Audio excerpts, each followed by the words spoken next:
Welcome to episode 119 of the XS Noize Podcast. I'm Mark Millar. Thanks for listening.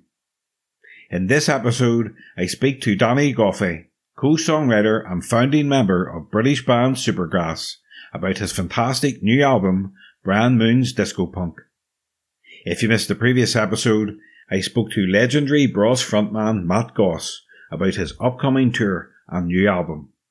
You know, I learned so much in Las Vegas, 11 years in Las Vegas, Caesar's Palace, still my family. Love that experience. I learned so much about being a performer, entertainer and a singer and just communicating with my audience. Certainly, you know, it excites me that people that are not Matt Goss fans will hopefully still come to this show with a kind of a deep understanding that I am going to give them a great night out. It's going to be, as I say, a lot of the hits that I've had, pepper in some Cole Porter songs, like Every Time I Say Goodbye, I Get a Kick Out of You, but also some maybe a little bit more rocky anthemic stuff that's got my big band and, as you say, the Royal Philharmonic Concert Orchestra.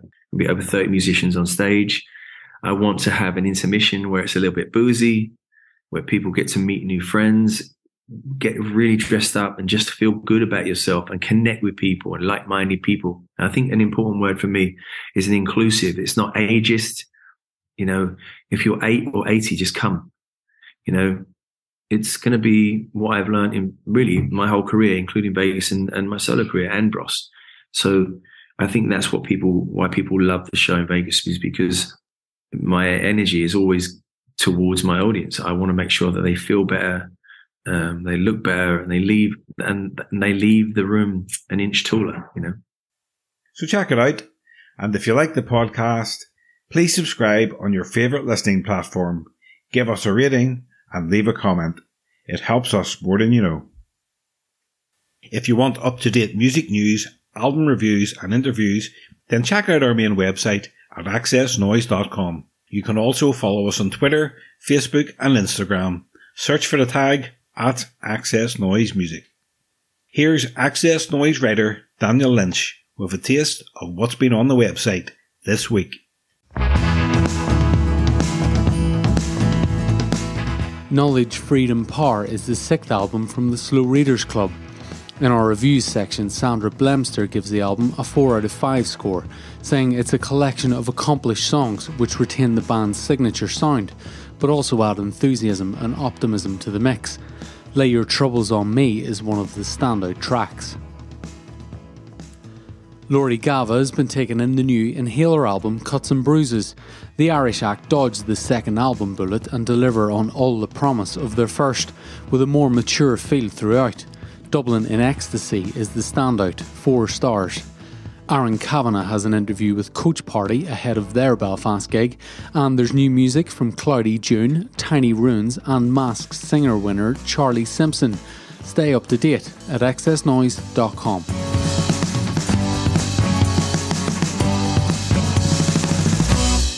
Danny Goffey has released his excellent third solo album, Bryan Moone's DiscoPunk. The album is accompanied by a self-penned limited edition book about a day in the life of his fictional alter ego, Bryan Moone. In this interview, Danny talks about the writing and recording of the album, his new book, Supergrass, and much more. So sit back, relax, and enjoy the XS Noize Podcast with Danny Goffey. So hi Danny, welcome to the XS Noize Podcast. Hello, thank you for having me. It's great to have you. Going back to the start, can you remember the first band or artist that made you pay attention to music? I first started listening to music. My parents had a rack, you know, those rack of 45s singles. So they were all sort of without covers. They were all just sort of the actual records, and you would sort of flip through it all, which they might well have inherited some of those off their parents, maybe. But it was all stuff like sort of early rock and roll. Elvis Presley, Eddie Cochran, and then sort of Beatles stuff, Twist and Shout. Some weird stuff in there as well. But I think even Rolf Harris, stuff like that. But yeah. So we used to just go through and put these on, and then when you hear something like Eddie Cochran or something, I remember going, "Wow, this is kind of quite insane music." And that sort of thing, and I think that's my earliest memories of discovering types of music. And what age were you when you started playing drums? I was probably about. I got my first drum kit when I was probably about 11 or 12. But I started on Tupperware boxes and chopsticks and old pots and pans and shit like that. Because my brother started playing guitar, so he got a guitar before I got any instruments. So I used to jam along with chopsticks on top of Tupperware boxes, stuff like that, and find some weird stuff that made crashy sounds and things like that. So that's, and then I got a kit when I was about 11. I think for my birthday, I was given a snare drum and a hi-hat. Unbeknown to me, that the rest of my drum kit was hidden away in a loft waiting for Christmas. So I was given my birthday, I was given the snare and hi-hat. So I practiced on that for a few months and then, and then got the rest of the kit. Well, that was around about the time you formed your first band, the Fallopian Tubes. I think you were age 12. Yeah. One of your songs was called "My Wife Shut My Gonads in the Door." That's true. Can you remember how it goes, and why have you never recorded it? Well, we did record it. We made a little cassette, which we cut out some sort of strange guy out of the Guardian newspaper or something, really curly hair, and then do a speech bubble saying, "Hey, it's the Fallopian Tubes." And, when you used to sort of make stuff like that. So we recorded it on a little cassette. It said, my wife, she shut my gonads in the door and threw me on the floor forever. It was a slight piss take on that song. Well, it goes, I've forgotten what we've started fighting for. That one. It's a really terrible sort of 80s song. And it was a kind of piss take and it had a similar melody to that. But we had lots of songs. We had Burps and stuff, Life of Cack. Just really weird stuff. But mainly kind of comedy stuff. You're about to release your excellent third album, Bryan Moone's DiscoPunk. Now, the album was supposed to be released in October, so are you glad it's finally coming out now? Yeah, I'm glad it's come out at all. It's brilliant. It's quite, it's hard to put together an album and get it out. But it was supposed to. I finished it actually like over a year ago, and it's just been waiting to come out. I've sort of written a book to go with it, which is about Bryan Moone, which I'd started sort of finishing off and doing it after the album. And it's got little similarities with some of the stuff on the album, but it's basically a day in the life of a sort of failing sort of pop star, rock star, and it's a fictional novel, but it has the day of his life going around. So it's a bit like sort of Adrian Mole meets Bridget Jones, but not as good as either of them. Adrian Mole. Now you're showing your age there. Adrian Mole, I remember reading that there back in the early 80s. What was it? Adrian Mole 15 and a half or something like that? 15 and 3/4. 13 and 3/4, yeah. There you go. Yeah. I remember that at the same time. Well, we're similar age probably, aren't we? Yeah. No, great book. And the book, about Bryan Moone, fantastic as well. It features beautiful illustrations by your son, Frank. That's right. He's very, very talented. So how did the idea come about for doing the album and the book?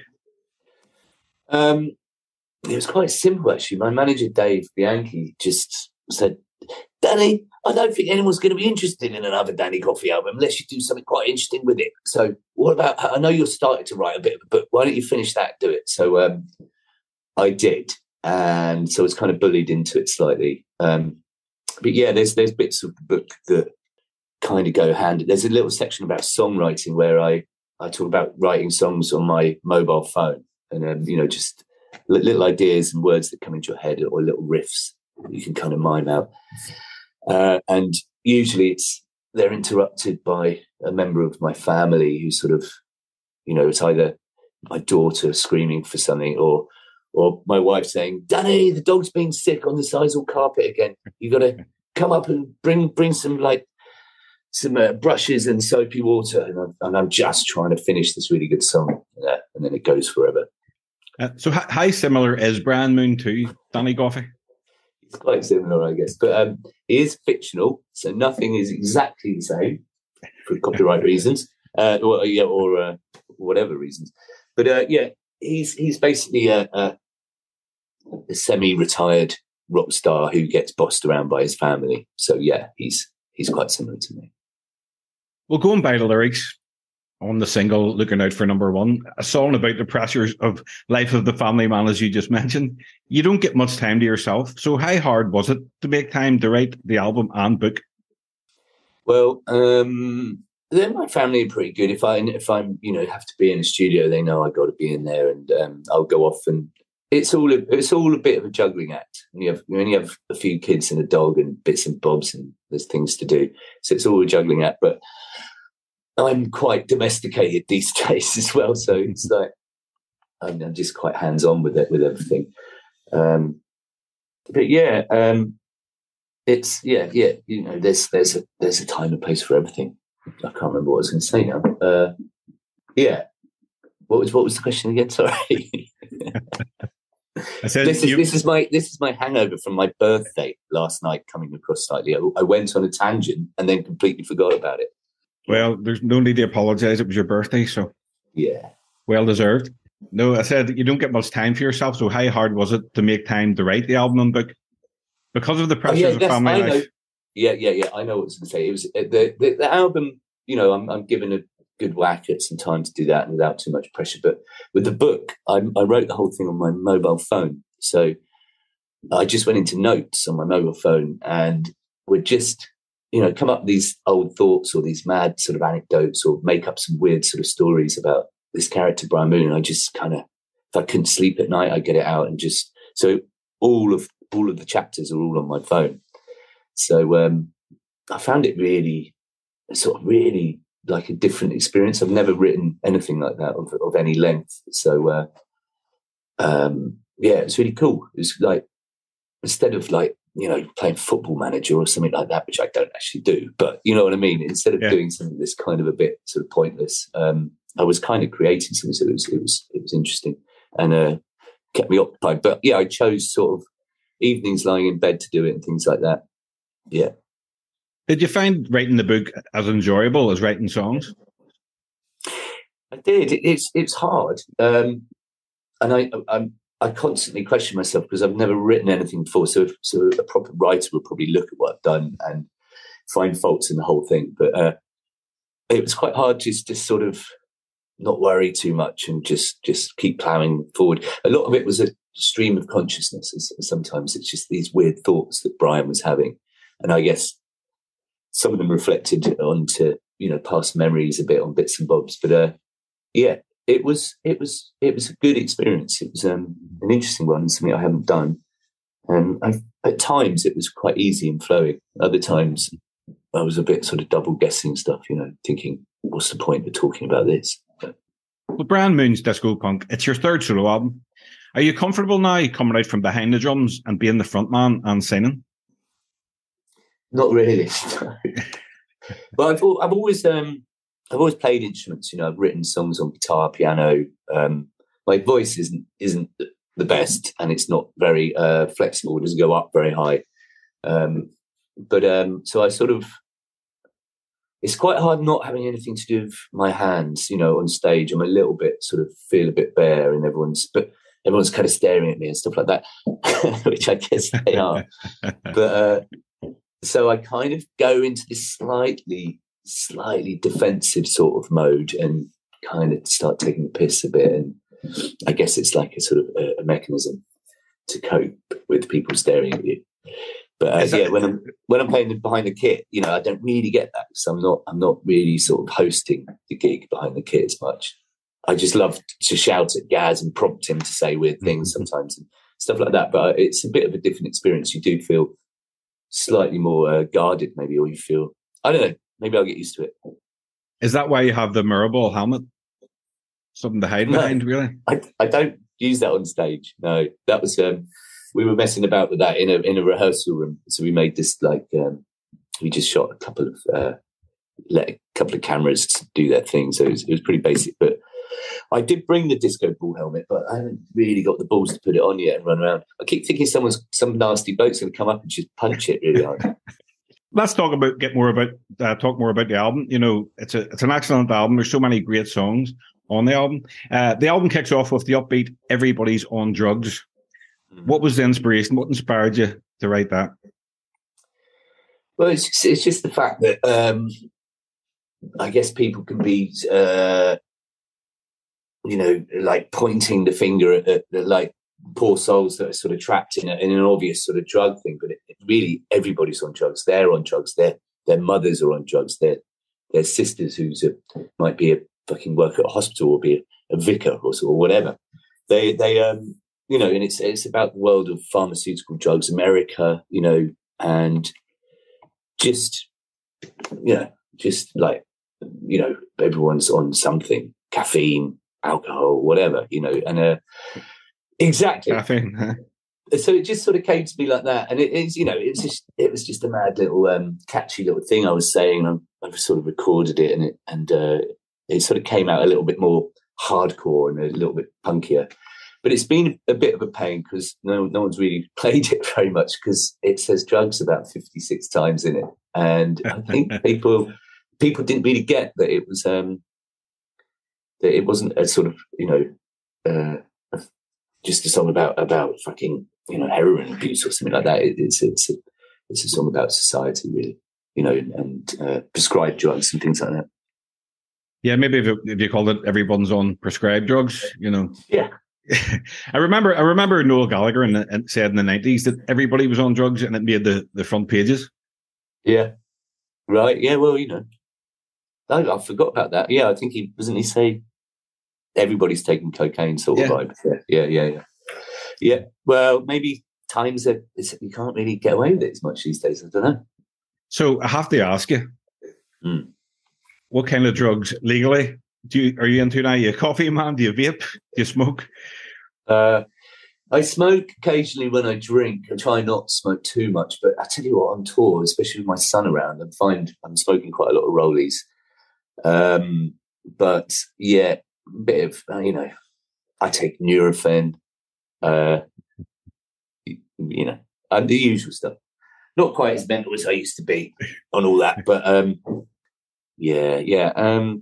cigarettes, alcohol, caffeine, they're probably my worst three. My favourite song on the album is All Dressed Up. What can you tell me about the genesis of that song? I guess that's the only song that was written actually in the studio, really. I just came up with that one, and that was it's kind of about the first lockdown of two people together going slightly insane. So it's all dressed up but with nowhere to go. And it's like about like just it's kind of like a slightly psychedelic trip, maybe. So you're either kind of losing the plot and it's kind of altering your mind, or you're on a psychedelic trip in the house. And that's the sort of thing. It's not sort of recognizing yourself and maybe sort of examining yourself a lot when you've got all this time. You've got all this solid time. It's maybe about a couple having a good laugh, but yeah, that kind of thing. And the song "I Lost My Girlfriend to a Fairground Worker." To be honest, that is in the book. So it's linked. That bit's kind of linked to the book as well. That was an old memory I had of going out with some girl or really fancying her, and we went onto the waltz, or you get those travelling fairgrounds where they go town to town or village to village. And I was probably about 12 or 13 and had this girl I fancied. I think her name was Dawn, and then we were on the waltzer, and there was some sort of thinly sort of moustached teenager sort of fairground worker in a sort of old Burton's jumper, and making the eyes at her, and then she sort of fell for the bit of rough. And I had to walk home on my own. The teacher went off and won a goldfish with him or something. It's a sad tale actually, because I did win a teddy bear for her, and I had to walk home with this quite large teddy bear on my arms, walk back through the village. Yeah. It must have stuck with you. I mean, writing a song about it all these years later. I know, it's weird what you do, isn't it? I must have thought about it and then had a guitar in my hand and just started. Sometimes those, they just happen so weirdly, don't they? The whole album, it's just very upbeat. It makes you feel good. DiscoPunk, it's another great fun track. And the video, you're wearing the Mirrorball helmet, as we mentioned. Yeah, I don't know why it came out like that. I guess, I kind of like songs that are a bit faster and have a bit of a good riff to them. And with DiscoPunk, we really sort of merged these sort of like choppy little riffs of a guitar with the sort of arpeggiated disco style sort of synth stuff. And it's either sort of a bit of a nod to sort of Talking Heads and things like that, but also, to like Donna Summer and stuff. So, and we just kept saying, God, it's quite disco punky, isn't it? It's got a bit of punk and disco, and it just kind of stuck. Me and Simon, who were producing it. Yeah, it's fantastic. What song on the album do you feel most connected to?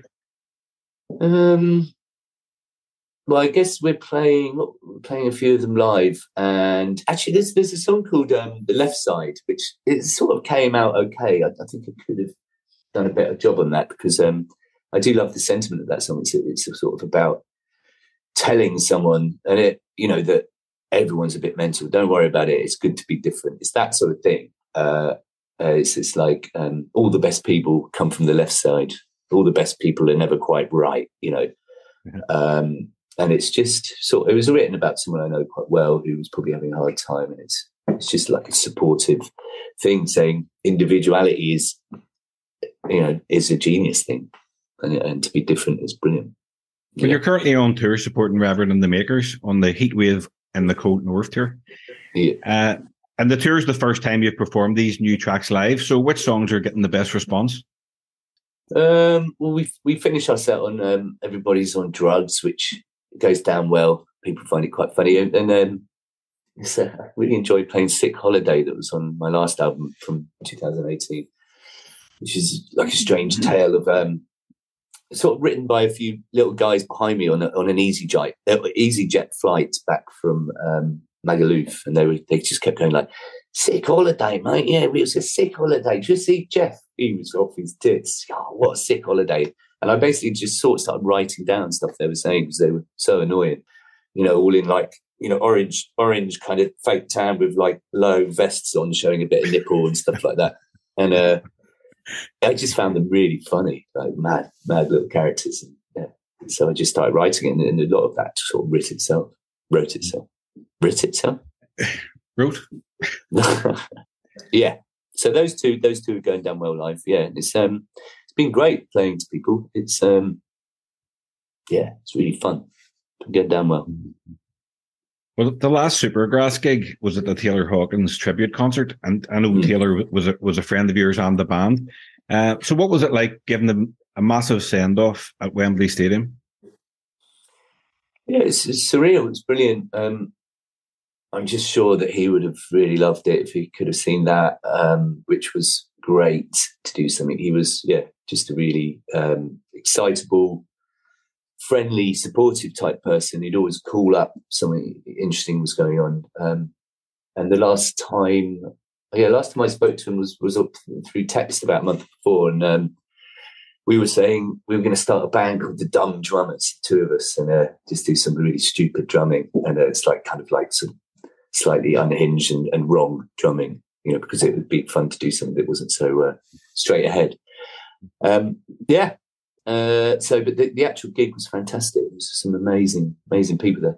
I did feel slightly inadequate because at the back there was everyone's drum kits were put out, and some of the the best drummers in the world, and Stuart Copeland and Travis Parker and Barker, whatever his name is, and loads of drummers. And they had their own text, and their names on the drum kits. They were huge, sort of expansive kits with timbales and all sorts of stuff and hundreds of cymbals. And mine was on the end, just said Danny Goffey in a really small bit of handwritten thing, and it only was a one rack, little tiny kit with two cymbals, and it was a bit pathetic seeing that. Really, I was a bit embarrassed, but I don't think it's what you do. Yes. Yeah, it's what you do with it. Yeah. It's how you use it. Yeah. It's like someone with a big, expensive sports car, and you kind of know what the real deal is. Yeah. I remember watching Taylor Hawkins join Supergrass on stage. The play called By the Fuzz, and at the end of it, you dive on the drums. Yeah. Don't know why I did that. Silly. I got actually really bollocked by Dave Grohl. Actually, sort of said, "Man, you just flattened my drummer. What are you doing?" But he's kind of laughing as well. But I think he was a bit pissed off because it was before they played, and I did slightly total him. But it's one of those slightly drunken, slightly stupid decisions you make. And once you go in front of people and start running, you can't stop. So you got to do it. You got to go through it. Well, that's quite an achievement, getting the bollocking by Dave Grohl, the nicest guy in rock. Yeah, definitely. That probably wasn't my only bollocking from him over the years. Yeah. Well, Supergrass achieved incredible success in the early 90s. You were part of the Britpop scene. You were appearing on Top of the Pops, TFI Friday, nearly every week. It must have been crazy times. Yeah, it was. I suppose that time, the mid-90s, was pretty crazy for a lot of bands around that time. But I don't know. I think we always knew kind of how far to take it. I'd already had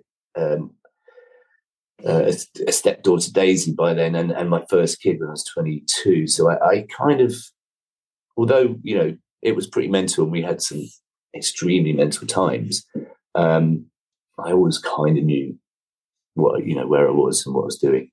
But yeah, I guess everyone in bands at that time was having a good time. And we must talk about the band's most successful single, All Right. It's your anthem. It's a perfect pop song. When you finished it, did you have any idea how special it was and how important it would be for the band?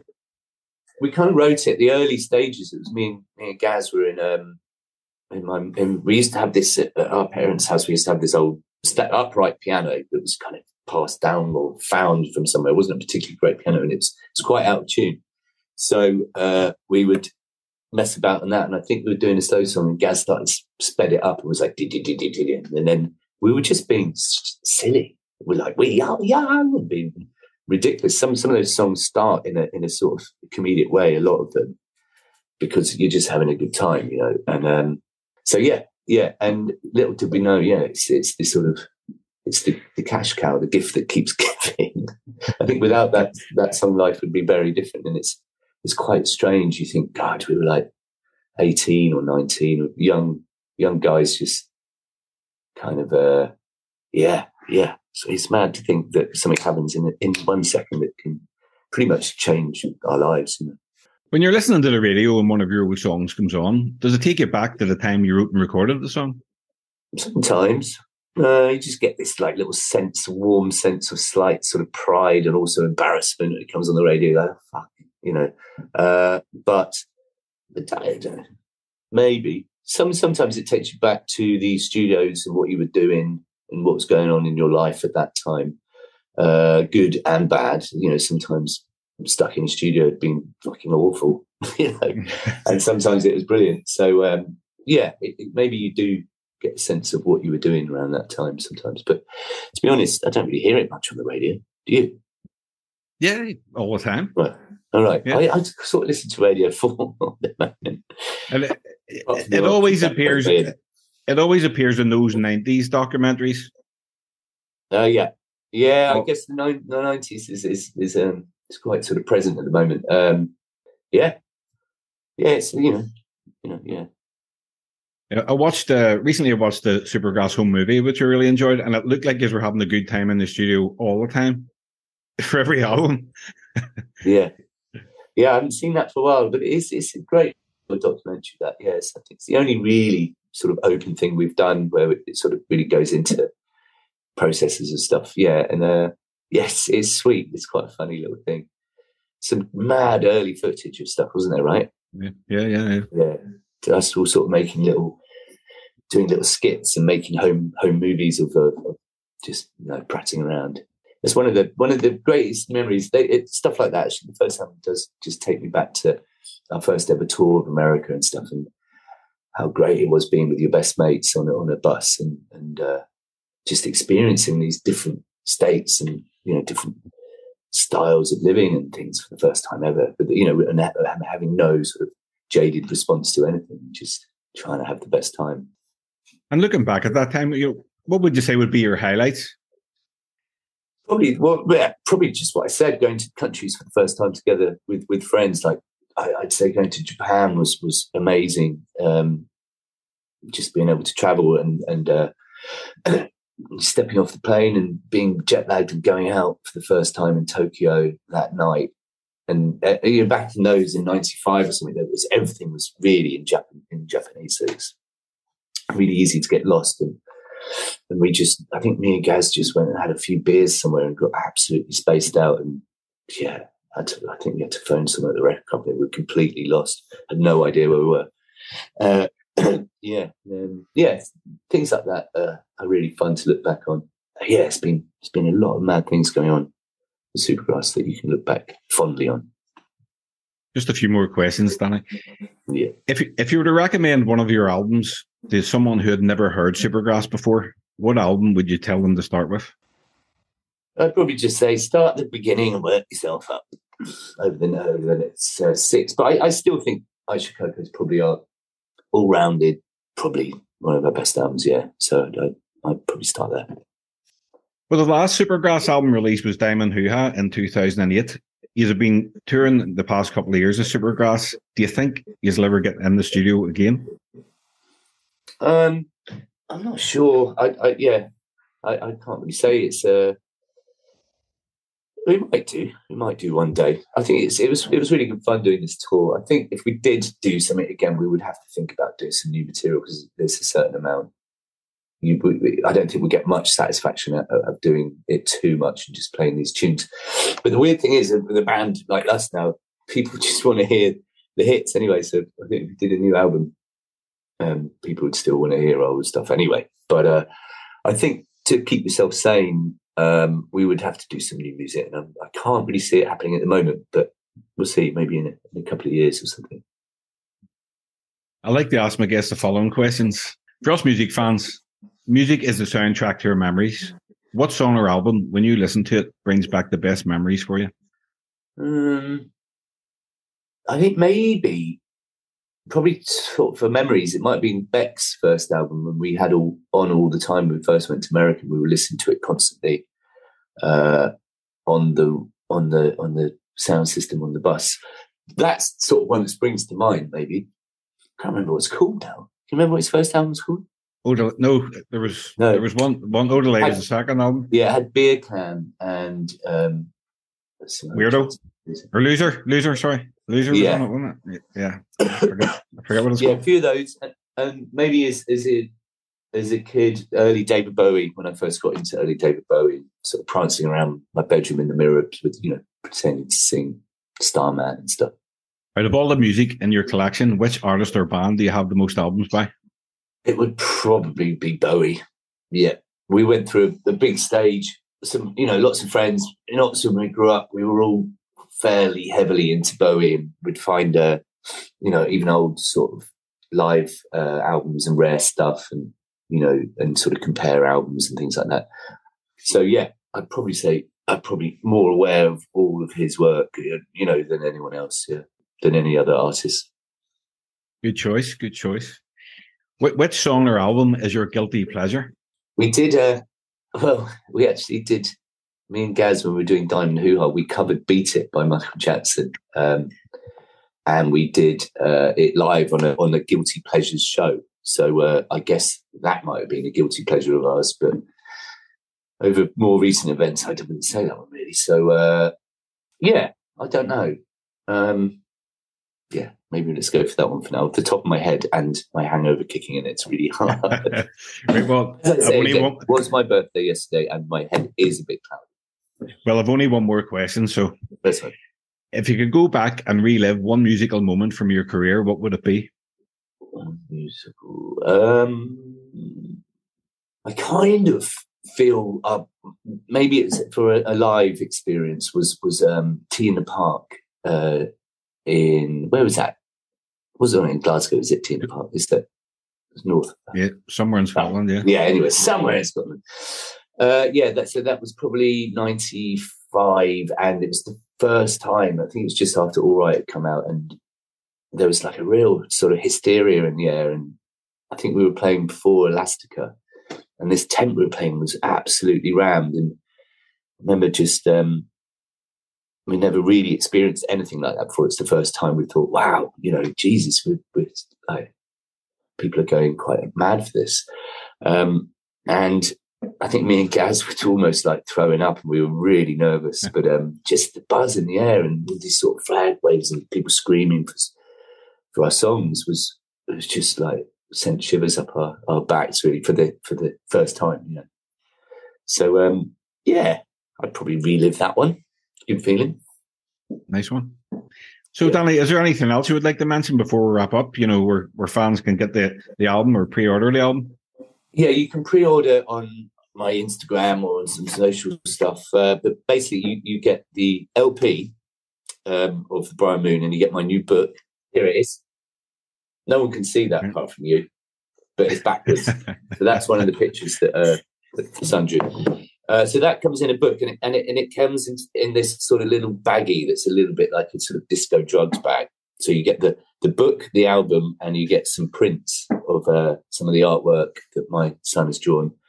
And yeah, and I think one day it'll be worth a fucking fortune. So everyone should try and get hold of one because there isn't that many made. So will we hear any more from Bryan Moone in the future? I doubt it. That's a one-off.